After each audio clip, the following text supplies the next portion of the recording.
السلام علیکم ورحمۃ اللہ وبرکاتہ.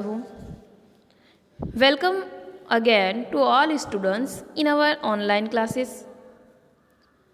آج کی ہماری اس آن لائن کلاس کا سبجیکٹ ہے ہسٹری.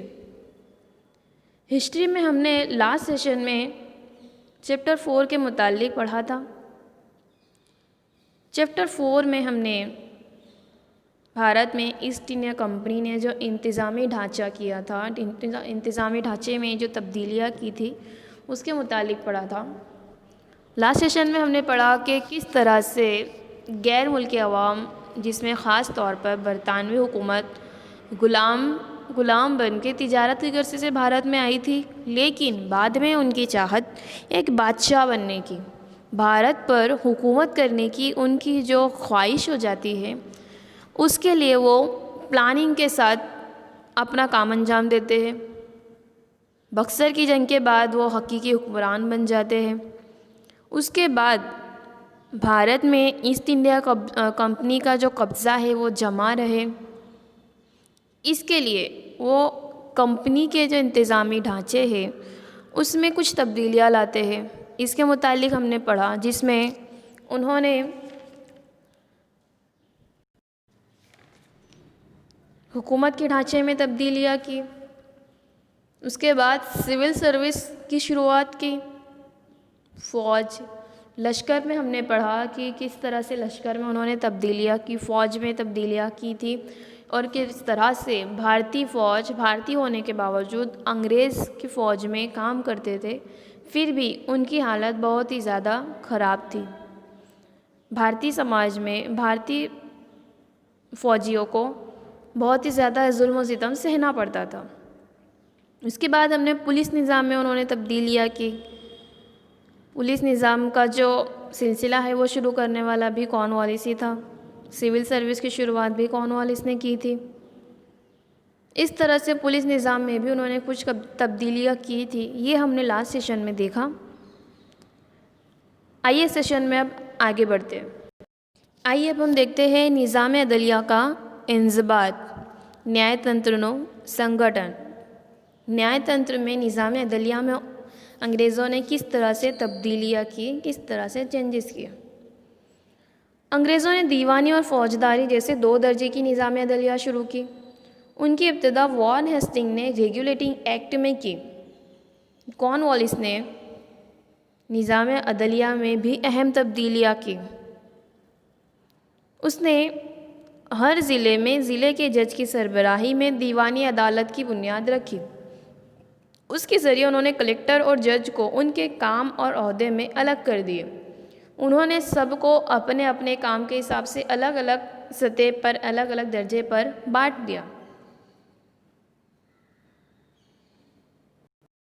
انہوں نے نظام عدلیہ میں تبدیلیاں شروع کی اور صوبائی اور ضلعی سطح پر انہوں نے عدالتوں کو بانٹ دیا.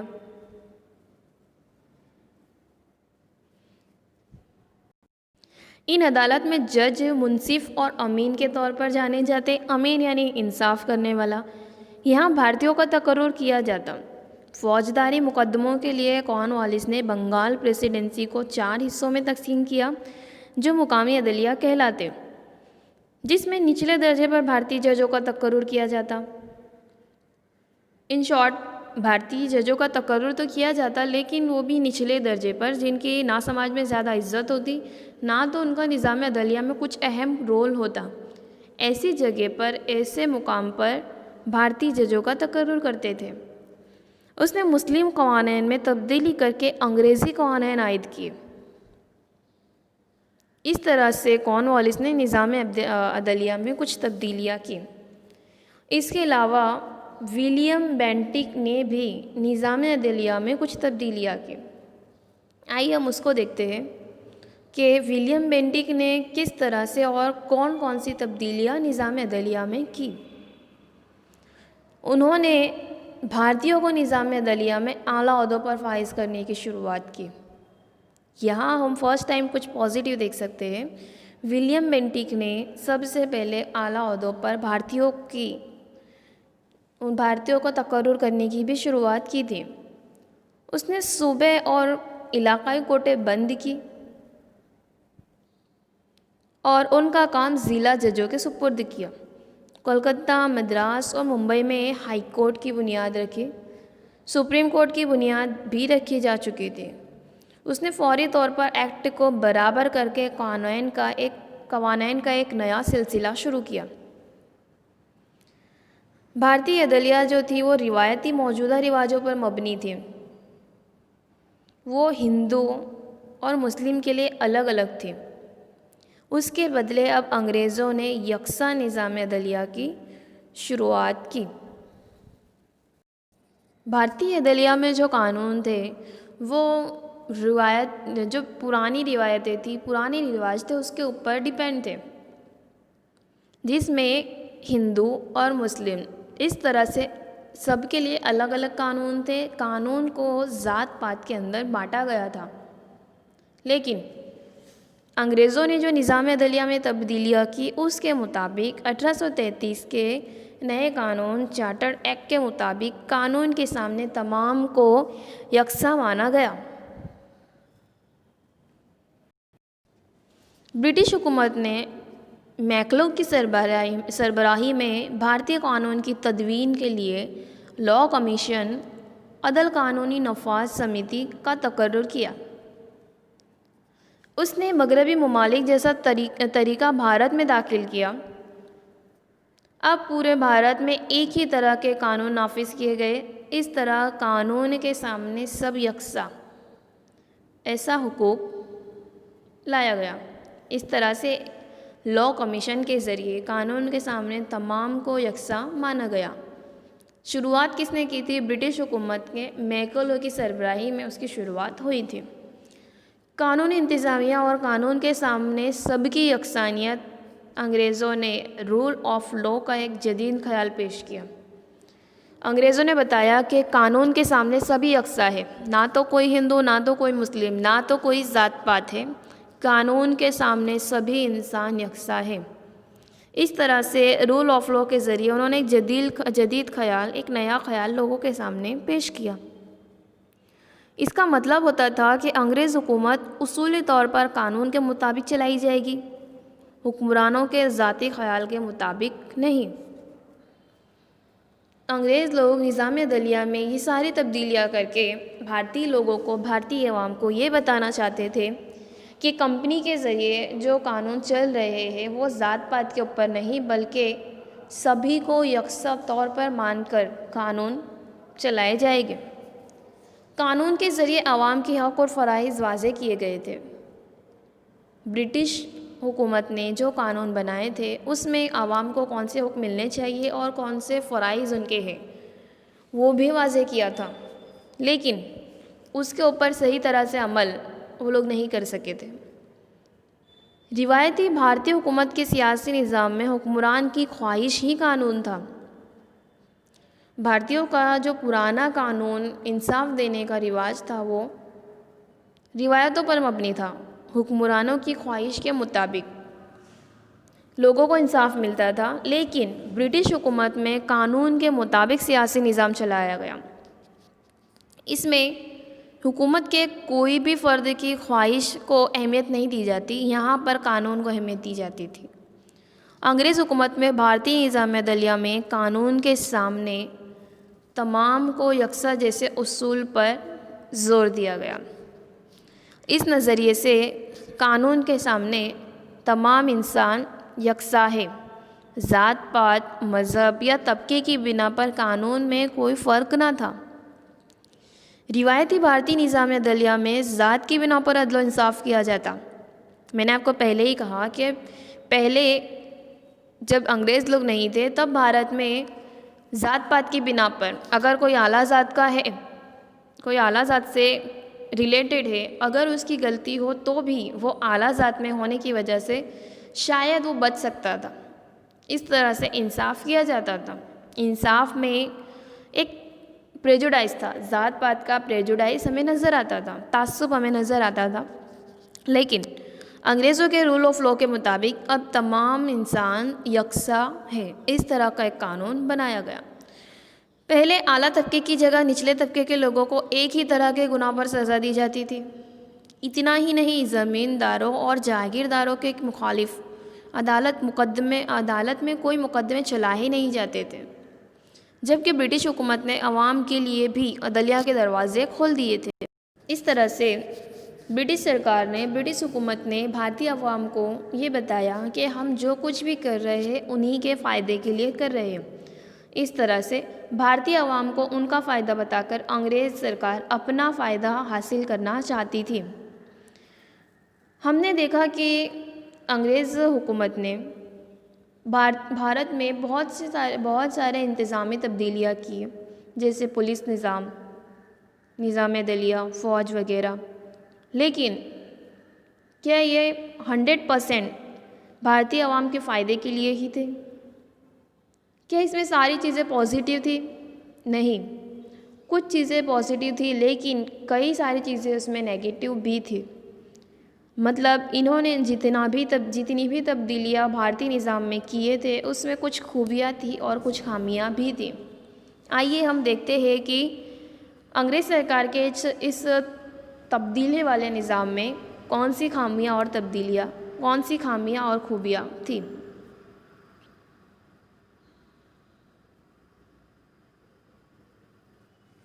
برٹش سیاسی نظام، جدید سیاسی نظام، پولیس کا نظام، فوجی نظام اور نظام عدلیہ انہوں نے قائم کیا تھا۔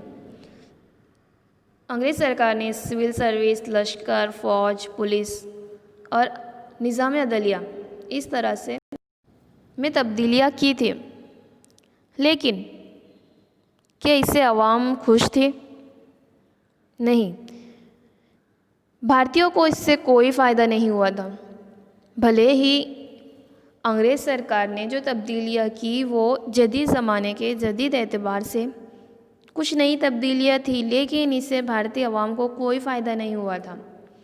سول سروس، لشکر، فوج اور نظام عدلیہ میں بھارتیوں کو اعلیٰ عہدے نہیں دیے جاتے۔ جتنے بھی اعلیٰ عہدے تھے وہ سارے کے سارے انگریز عوام کے لیے ہی آلریڈی ڈکلیئر تھے کہ یہ صرف اور صرف انگریزوں کے لیے ہی ہے۔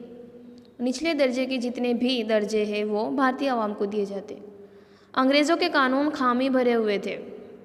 ہم نے دیکھا کہ انگریزوں نے کس طرح سے اتنے اچھے قانون بھارتی عوام کے لیے بنائے کہ تمام یکساں ہے، قانون کے سامنے کوئی بھی ذات پات نہیں ہے، لیکن ان کے قانون جتنے بھی قانون تھے وہ سارے خامی بھرے ہوئے تھے، کیونکہ ایک غیر ملکی حکومت نے بھارت پر بے اختیار تھوپ دیے تھے۔ بھارت میں رہ کر غیر ملکی عوام نے بھارت کے لوگوں پر یہ قانون تھوپ دیے تھے، بھارتیوں نے اسے اپنائے نہیں تھے، ان کے اوپر وہ جان بوجھ کر زبردستی سے لاگو کر دیے گئے تھے۔ ایون اس کے علاوہ یورپیوں نے ان کے لیے ایک الگ عدلیہ، ایک الگ قانون بنائے تھے۔ ہم دیکھ سکتے ہیں کہ یورپی عوام جو تھی وہ اتنی زیادہ چالاک، اتنی زیادہ اسمارٹ تھی کہ انہوں نے بھارتی عوام کے لیے قانون الگ تھے اور یورپی عوام نے اپنے لیے الگ قانون اور اپنے لیے ایک الگ عدالت بنائی تھی۔ ان کے اذیت خیز رویوں کے سامنے بھارتی لوگ کچھ نہیں کر سکتے تھے، کیونکہ بھارتی لوگ ان کے دھیرے دھیرے غلام بن رہے تھے۔ روزمرہ کی زندگی میں قانون کی غیر یکسانیت واضح طور پر دکھائی دیتی۔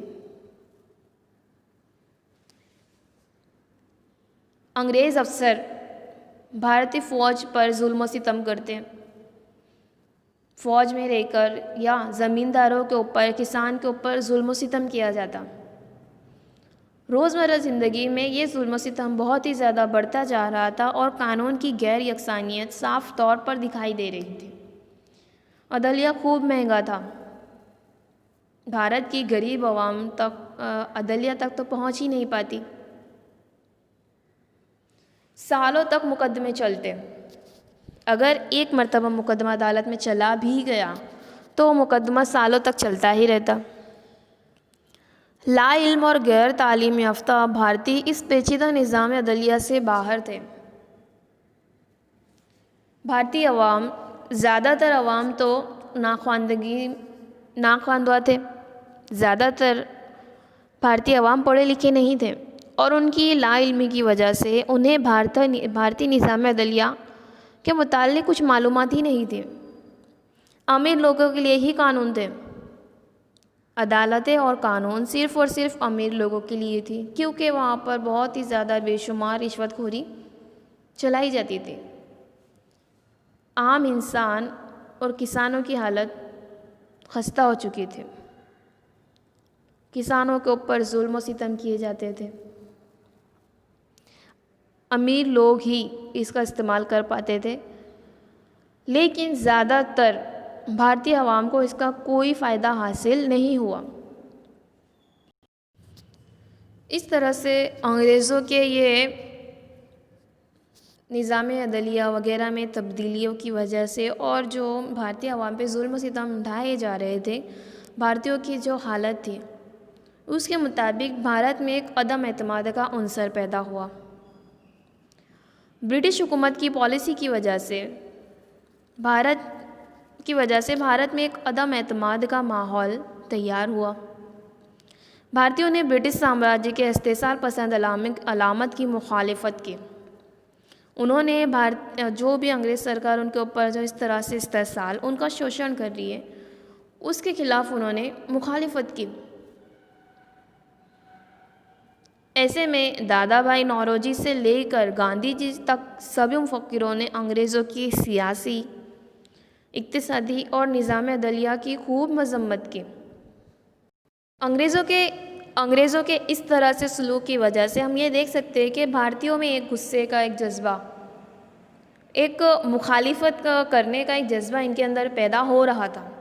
ایسے میں بھارتیوں کو صحیح وے بتانے کے لیے، صحیح گائیڈ لائن کرنے کے لیے کچھ مفکروں کی ضرورت تھی۔ ایسے میں بہت سارے مفکروں نے ان کا ساتھ دیا، جس میں گاندھی جی نے کہا بھارتی عوام کے لیے غیر ملکی حکومت اور غیر ملکی قانون دونوں ناقابل قبول ہیں۔